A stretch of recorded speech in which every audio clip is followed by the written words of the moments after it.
Hello everybody, my name is Emily Rude and I'm going to be sharing with you the online tool called Storybird. What is Storybird? Storybird is a language arts tool which uses illustrations to inspire students to write stories. Picture books are used for students in grades K through 5, chapter books for students in grades 5 through 9, and poetry for everything in between.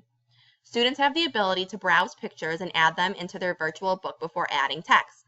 The idea is that students will use their imagination to create a story as they view a variety of pictures. So when a student decides to create a story, they start by selecting which pictures interest them and which pictures spark their imagination. And they basically create their story using pictures first and then add the text later on. In the article that we read called Understanding Multimedia Learning, Integrating Multimedia into the K through 12 Classroom, the author discusses how effective multimedia presentations take advantage of both the auditory and visual channels in working memory to deliver content, because using multiple channels increases the overall amount of info the brain can process.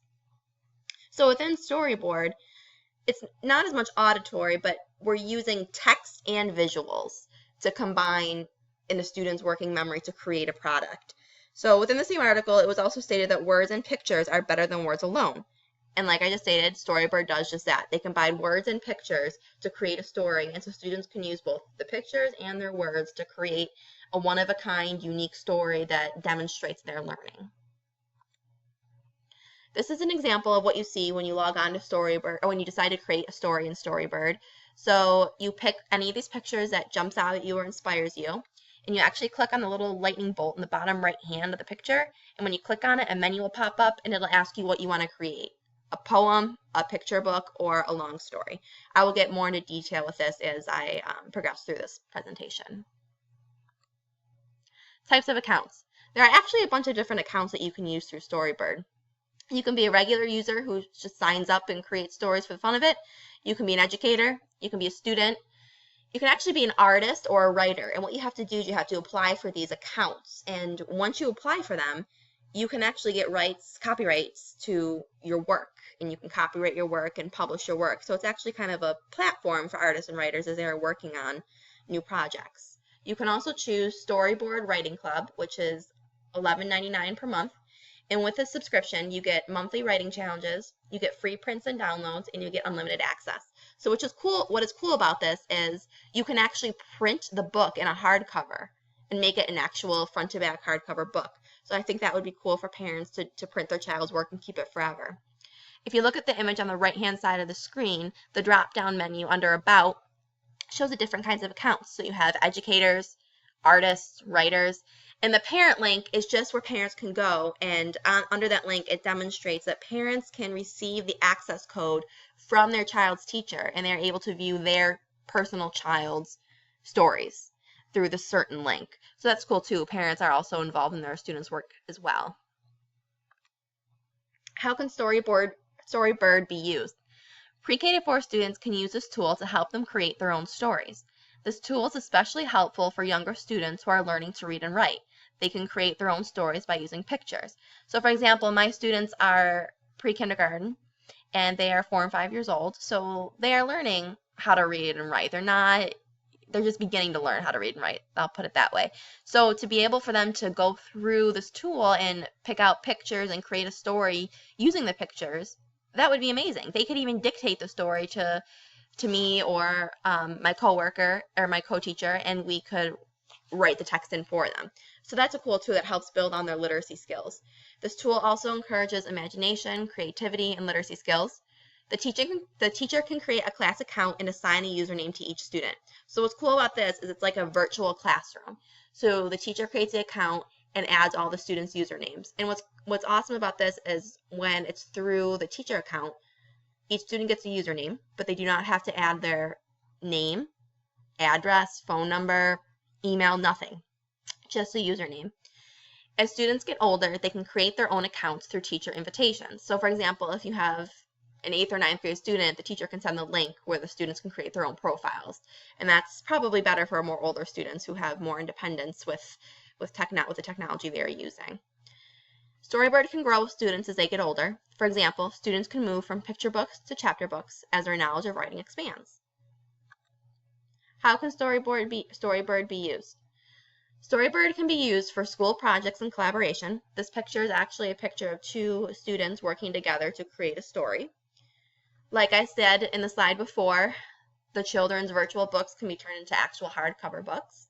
Students can also display artwork through their pictures as they create their stories. And it's also a writing tool because, yes, students are basing their stories off pictures, but they're also writing their own unique, one-of-a-kind story as well. The fundraiser aspect is actually pretty cool.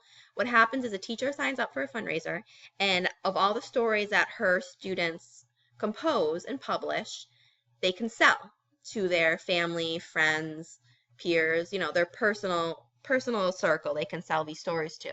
And each story that a student sells, 30% of the profit actually goes back to the teacher.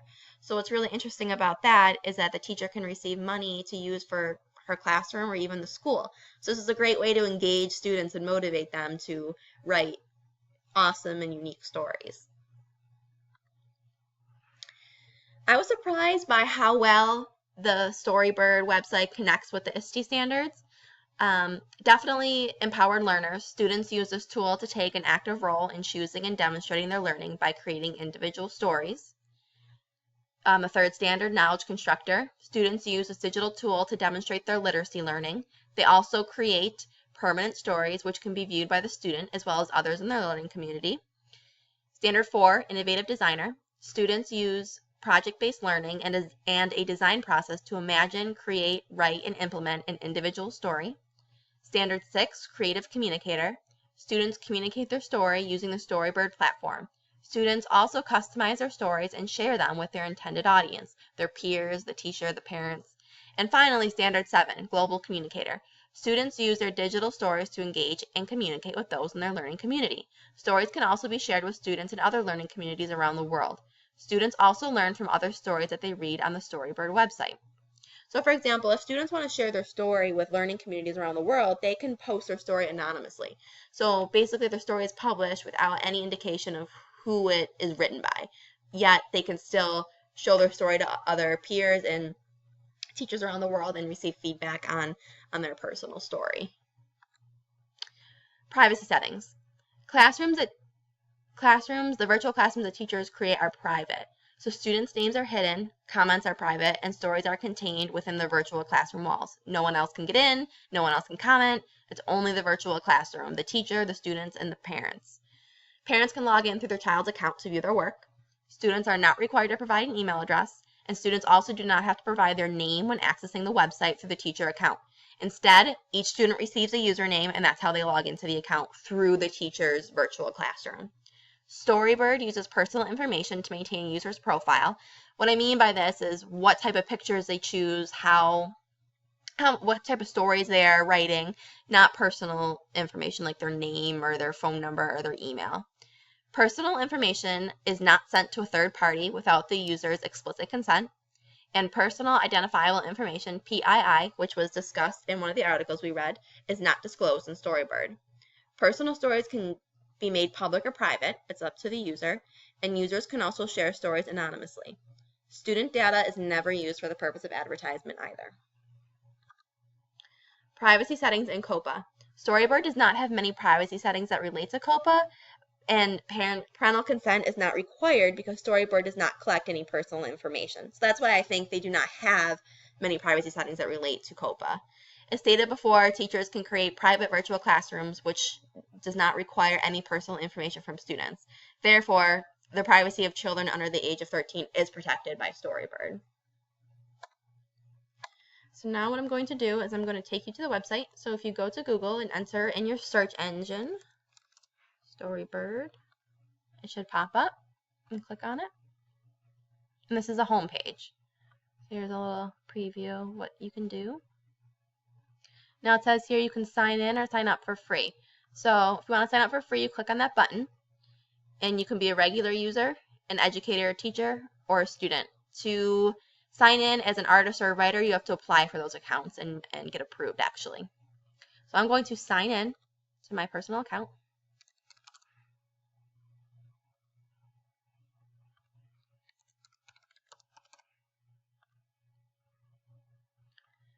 Okay, so as you can see, this is my class. My class is called The Lions. And I haven't entered any information yet because I just signed up for one of these accounts, but this is an example of how your students' stories might look in their username right here.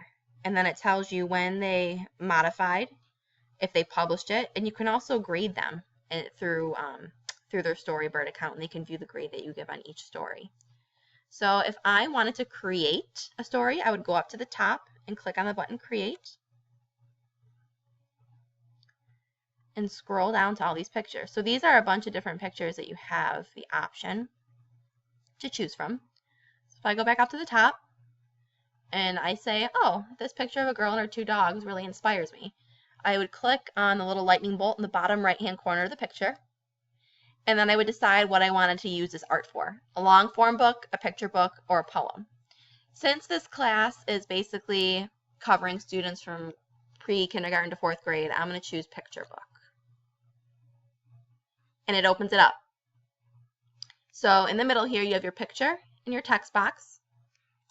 The girl and her dogs, where you enter your text. And you drag any of these pictures in to create a new page. So for example, if we go down to the bottom little, I would say it's kind of a toolbar here. You click on the cover, and this is where you add your cover. So you can choose one of these 4 different options. And you would write a title, so dogs, and then it has your name. Now what's cool about this is it puts your username in here, but you can't put any last names in there. So I would just write Emily.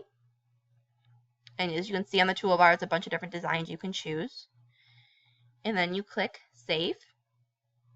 And it's kind of like Google Docs, and then it kind of saves on its own and tells you when it saves, but I always like clicking Save just to make sure. Now, when I want to add a new page, I go to the bottom right of the toolbar and click the plus button, and it gives me a brand new page. And then I decide what picture I want to add. So I click on the picture and I drag it, and you can add it to the left, to the right, up, down. You just release it where you want it, and the text box appears on the other side. So the girl plays ball with her 2 dogs, period. And then once again, when I'm done, I would click the plus button to add another page. Now when I'm done, I click Save and Exit, and it leads me to the screen. You can choose My Story is Not Finished Yet. You can choose to publish it privately or publicly. So I'm not done, so I'm going to click My Story is Not Finished, and I'm going to go back to the dashboard. And here are all my stories that are unpublished. I actually created one story to show as an example. So this is my created story. Here's a cover. It's called A Girl and Her Cats. So if I go to the bottom right-hand corner, I see the 2 arrows, which I can go forward and backwards throughout the story. So here's my story, the text and the pictures. And what's really cool about this tool is that, as it talked about in the one article that we read, it really incorporates multiple intelligences. You know, if students are a visual learner, they learn through, pictures and words, this tool is perfect for them. If students are auditory learners, they can read their stories out loud.